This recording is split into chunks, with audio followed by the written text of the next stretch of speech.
आपलं स्वागत करते. आता पाहूया बातम्या विस्तारानं. भारत ब्रिटन सर्वसमावेशक आर्थिक आणि व्यापार कराराची अंमलबजावणी उद्यापासून सुरू होणार आहे. या कराराची अंमलबजावणी भारताच्या व्यापार प्रवासातील एक महत्त्वपूर्ण टप्पा असून उभय देशातील द्विपक्षीय व्यापार आणि गुंतवणूक संबंधांच्या एका नवीन पर्वाची सुरुवात होणार आहे, असं केंद्रीय वाणिज्य सचिव राजेश अगरवाल यांनी आज नवी दिल्लीत सांगितलं.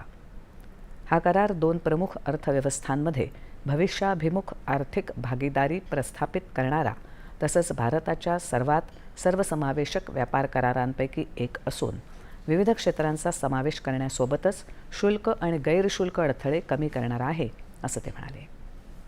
हा करार दुग्ध व्यवसाय आणि कृषी यासारख्या संवेदनशील क्षेत्रांचं संरक्षण करणारा आणि त्याचवेळी भारतीय वस्तू आणि सेवांसाठी बाजारपेठेतील प्रवेशाची व्याप्ती वाढवणारा आहे, असं अगरवाल म्हणाले. पारंपरिक व्यापार उदारीकरणाच्या पलीकडे जाऊन डिजिटल व्यापार, सरकारी खरेदी, नवोन्मेष, सूक्ष्म लघु आणि मध्यम उद्योग, कामगार आणि पर्यावरण यासारख्या क्षेत्रांच्या करारात समावेश आहे.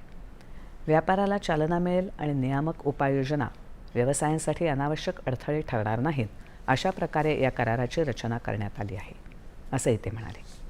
या करारातील दुहेरी योगदानाच्या तरतुदीवर प्रकाश टाकत या व्यवस्थेमुळे भारतीय व्यावसायिक आणि त्यांच्या नियोक्त्यांना फायदा होईल. ब्रिटनमध्ये तात्पुरत्या कामासाठी गेलेल्या पात्र कर्मचाऱ्यांना ठराविक कालावधीसाठी सामाजिक सुरक्षा योगदान भरण्यापासून सूट मिळेल. तसंच त्यांना भारतातील सामाजिक सुरक्षा प्रणालीमध्ये योगदान सुरू ठेवण्याची मुभाई मिळेल, असं ते म्हणाले. या करारामुळे शेतकरी, MSME, सी फूड निर्यातदार आणि श्रमप्रधान क्षेत्रांसाठी नवीन संधी निर्माण होण्याची अपेक्षा आहे, असं अगरवाल म्हणाले.